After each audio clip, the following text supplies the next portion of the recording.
ఏ విధంగా నివారణ చర్యలు తీసుకోవాలి, మళ్ళీ సమస్య రాకుండా ఈ సమస్యను శాశ్వతంగా పరిష్కరించాలి. గతంలో కూడా 2 సార్లు ఇదే విధంగా ఈ తండా మీదకి వరదలు వచ్చినాయి. ఆ రోడ్డు బ్రిడ్జ్ అది సరిపోతలేదని చెప్తున్నారు. ఎమ్మెల్యే గారు కూడా దారెంబడి వస్తుంటే చెప్పడం జరిగింది. తాత్కాలికంగా ఇప్పుడు పునరుద్ధరించిన దీన్ని శాశ్వతంగా పరిష్కరించడానికి అవసరమైన చర్యలన్నీ తీసుకోవాలని నేను ఆర్ఎండ్బి అధికారులకు కానీ నేషనల్ హైవే అధికారులకు కానీ కలెక్టర్ గారికి నేను ఆదేశాలు ఇస్తున్నా. మీరు తక్షణమే దాన్ని ఇన్స్పెక్షన్ చేసి టెక్నికల్ ఎక్స్పర్ట్స్ తోనే అసెస్ చేయించండి. ఇరిగేషన్ తోని ఎంత వాటర్ అవుట్ఫ్లో ఉంది, పైన ఉన్న చెరువులు ఏంటివి, ఒకవేళ చెరువులు దిగినప్పుడు ఇక్కడికి వచ్చే నీటి ఉధృతి ఏంటి కూడా మీరు పరిగణలోకి తీసుకోండి. ఎందుకంటే ఆ ఫ్లో స్మూత్ గా పోయిన ఉంటే ఇంత ప్రభావం వచ్చుండేది కాదు.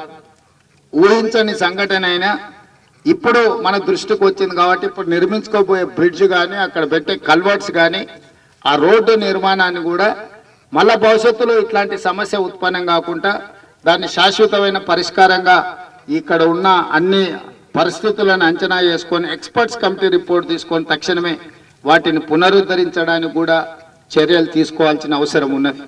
ఎందుకంటే ఒకసారి సమస్య వచ్చినప్పుడు మళ్ళీ తాత్కాలికంగానే దాన్ని ఏదో చేయాలనే ప్రయత్నం చేస్తే మళ్ళీ ఆ సమస్య మళ్ళీ ఒకసారి వచ్చే అవకాశం ఉంటుంది. కాబట్టి తప్పకుండా దాన్ని పూర్తి స్థాయిలో అదేవిధంగా రైతులకు పంట ఏదైతే ఇప్పుడు ఈ నీళ్ళు వచ్చి వరద వచ్చి ఇసుక మేటలు పేరి ఏదైనా నష్టం వస్తే కూడా నరేష్ అన్న కూడా చెప్తా ఉండే ఇక్కడ మొత్తం పొలాలలో ఇసుక మేటలు పేరినాయని ప్రతి ఎకరాకు 10,000 రూపాయలు ఆ రైతులను ఆదుకోవడానికి కూడా ఇవాళ నిర్ణయం తీసుకున్నాము. కాబట్టి వాటిని కూడా అగ్రికల్చర్ డిపార్ట్మెంట్తోనే అంచనా చేయించి రెవెన్యూ అండ్ అగ్రికల్చర్ సిబ్బంది క్షేత్రస్థాయిలో పర్యటన చేసి పరిశీలించి అది కూడా అంచనా చేసి తక్షణమే మంజూరు చేయించుకోండి. ఇంకేదైనా అత్యవసర పరిస్థితులు ఉంటే కూడా కలెక్టర్ ఖాతాలో 5 కోట్ల రూపాయలు అదనంగా నిన్ననే విడుదల చేయడం జరిగింది.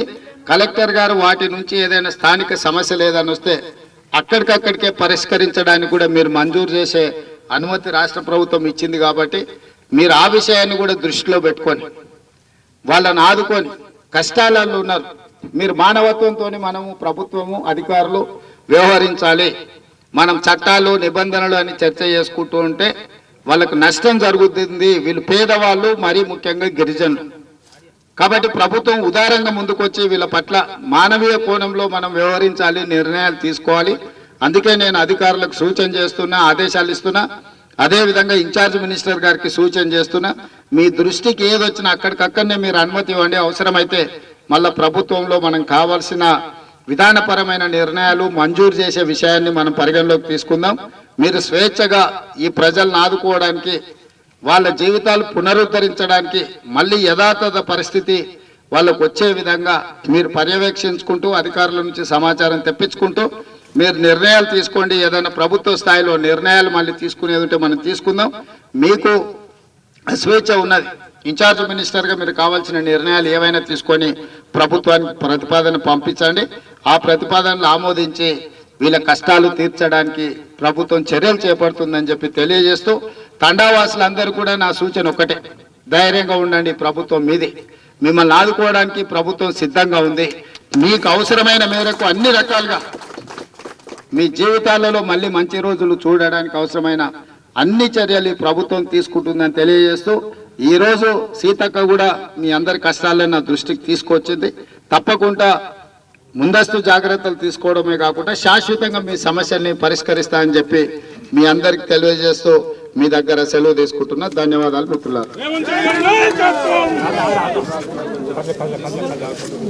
అదేవిధంగా హెల్త్ డిపార్ట్మెంట్ కూడా మొత్తం అంతా ఇక్కడ క్యాంపు పెట్టి ఇక్కడ మనము అంటే బ్లీచింగ్ కానీ ఇక్కడ అన్ని చర్యలు కూడా తీసుకోవాలని చెప్పి హెల్త్ అధికారులకు కూడా చెప్తున్నా. కలెక్టర్ గారిని ఆ విషయం కూడా పర్యవేక్షణ చేసి చర్యలు తీసుకోవాల్సిందిగా సూచన చేస్తున్నాం.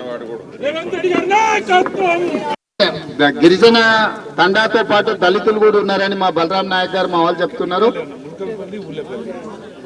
ఎవరున్నా ఎస్సీలైనా ఎస్టీలైనా ఎవరైనా ఈ ప్రాంతంలో నష్టపోయిన వాళ్ళు ఎవరైనా ఉండొచ్చు.